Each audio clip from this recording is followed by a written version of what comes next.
Chapter 10 Monsieur Porthos du Vallon de Bracieux de Pierrefonds.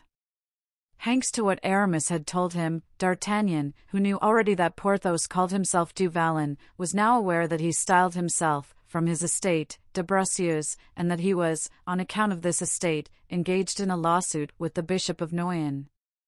It was, then, in the neighbourhood of Noyon that he must seek that estate.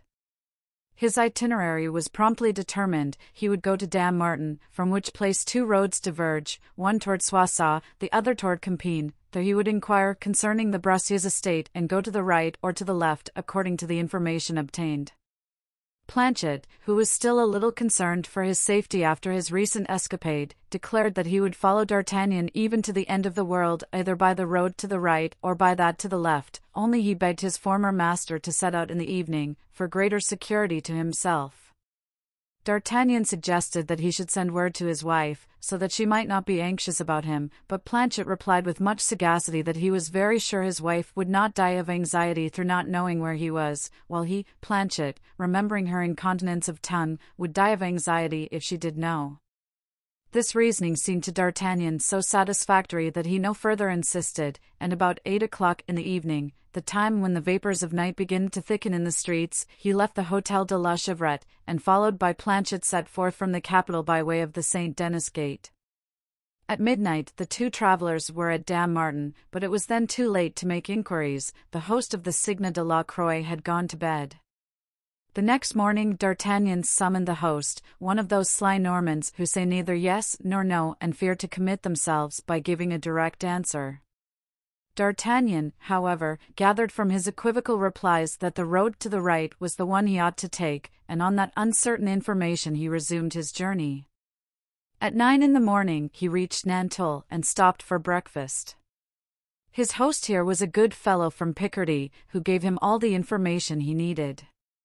The Bracieux estate was a few leagues from Villers-Cotterets.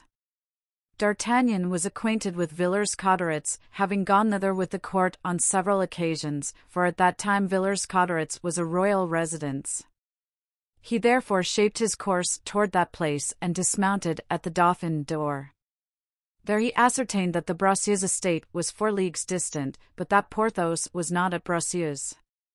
Porthos had, in fact, been involved in a dispute with the Bishop of Noyon in regard to the Pierrefonds property, which adjoined his own, and weary at length of a legal controversy which was beyond his comprehension, he put an end to it by purchasing Pierrefonds and added that name to his others.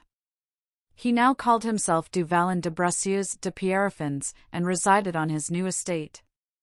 The travellers were therefore obliged to stay at the hotel until the next day. The horses had done 10 leagues that day and needed rest. It is true they might have taken others, but there was a great forest to pass through, and Planchet, as we have seen, had no liking for forests after dark. There was another thing that Planchet had no liking for, and that was starting on a journey with a hungry stomach.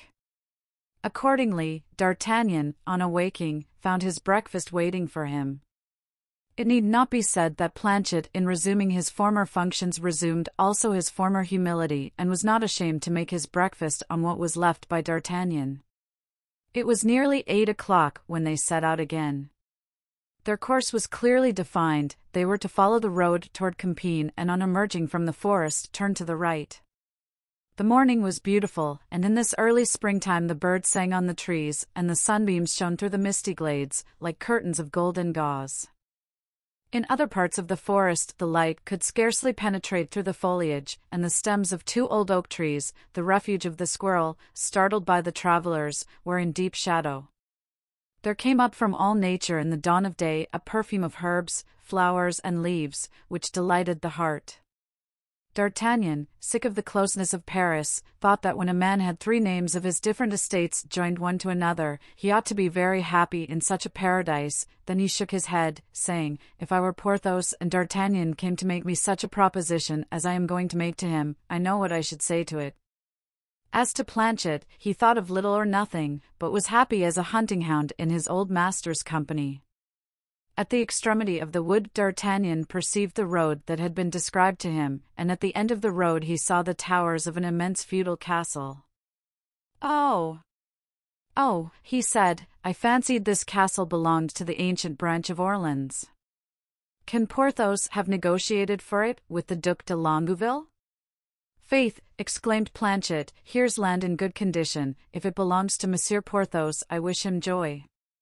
Zounds, cried D'Artagnan, don't call him Porthos, nor even Vallon, call him de Bracieux or de Pierrefonds, thou wilt knell out damnation to my mission otherwise.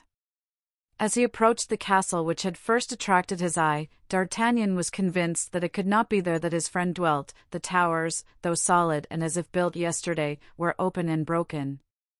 One might have fancied that some giant had cleaved them with blows from a hatchet.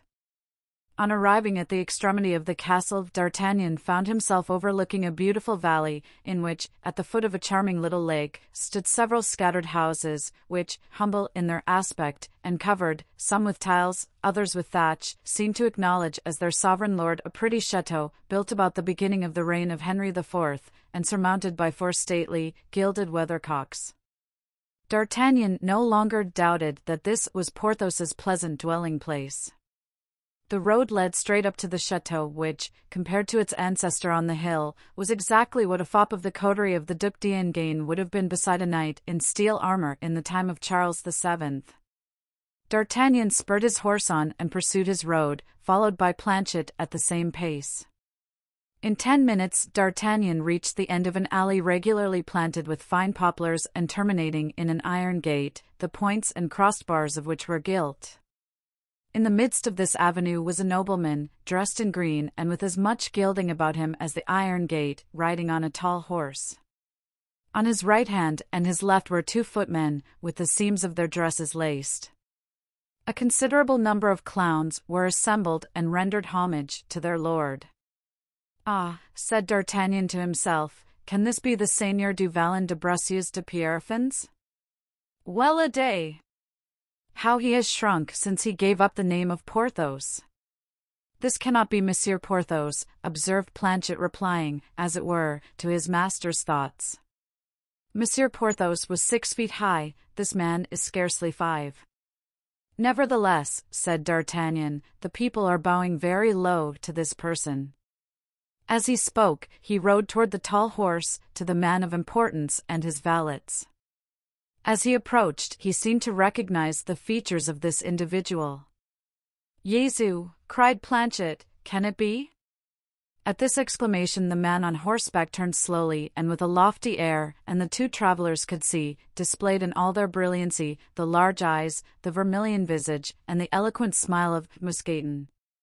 It was indeed Mousqueton, as fat as a pig, rolling about with rude health, puffed out with good living, who, recognizing D'Artagnan and acting very differently from the hypocrite Bazin, slipped off his horse and approached the officer with his hat off, so that the homage of the assembled crowd was turned toward this new sun, which eclipsed the former luminary. Monsieur D'Artagnan!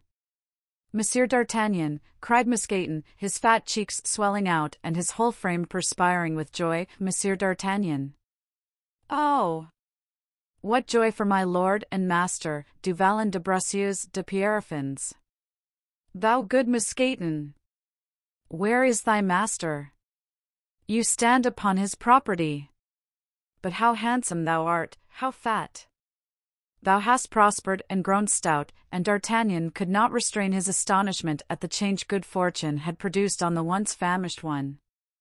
Hey, yes, thank God, I am pretty well, said Mousqueton. But hast thou nothing to say to thy friend Planchet? How, my friend Planchet? Planchet, art thou there? Cried Mousqueton, with open arms and eyes full of tears. My very self, replied Planchet, but I wanted first to see if thou wert grown proud. Proud toward an old friend? Never, Planchet. Thou wouldst not have thought so hadst thou known Mousqueton well. So far so well, answered Planchet, alighting, and extending his arms to Mousqueton. The 2 servants embraced with an emotion which touched those who were present and made them suppose that Planchet was a great lord in disguise, so highly did they estimate the position of Mousqueton. And now, sir, resumed Mousqueton, when he had rid himself of Planchet, who had in vain tried to clasp his hands behind his friend's fat back, now, sir, allow me to leave you, for I could not permit my master to hear of your arrival from any but myself. He would never forgive me for not having preceded you. This dear friend, said D'Artagnan, carefully avoiding to utter either the former name borne by Porthos or his new one, then he has not forgotten me. Forgotten, cried Mousqueton. There's not a day, sir, that we don't expect to hear that you were made marshal either instead of Monsieur de Gassion, or of Monsieur de Bassompierre. On D'Artagnan's lips there played one of those rare and melancholy smiles which seemed to emanate from the depth of his soul, the last trace of youth and happiness that had survived life's disillusions. And you, fellows, resumed Mousqueton, stay near Monsieur le Comte d'Artagnan, and pay him every attention in your power whilst I go to prepare my lord for his visit. And mounting his horse Mousqueton rode off down the avenue on the grass at a hand gallop. Ah, there's something promising, said D'Artagnan. No mysteries, no cloak to hide one's self in, no cunning policy here, people laugh outright, they weep for joy here. I see nothing but faces a yard broad. In short, it seems to me that nature herself wears a holiday garb, and that the trees, instead of leaves and flowers, are covered with red and green ribbons as on gala days. As for me, said Planchet, I seem to smell, from this place even, a most delectable perfume of fine roast meat, and to see the scullions in a row by the hedge, hailing our approach. Ah! Sir, what a cook must Monsieur Pierrefonds have, when he was so fond of eating and drinking, even whilst he was only called Monsieur Porthos. Say no more, cried D'Artagnan. If the reality corresponds with appearances, I am lost, for a man so well off will never change his happy condition, and I shall fail with him, as I have already done with Aramis.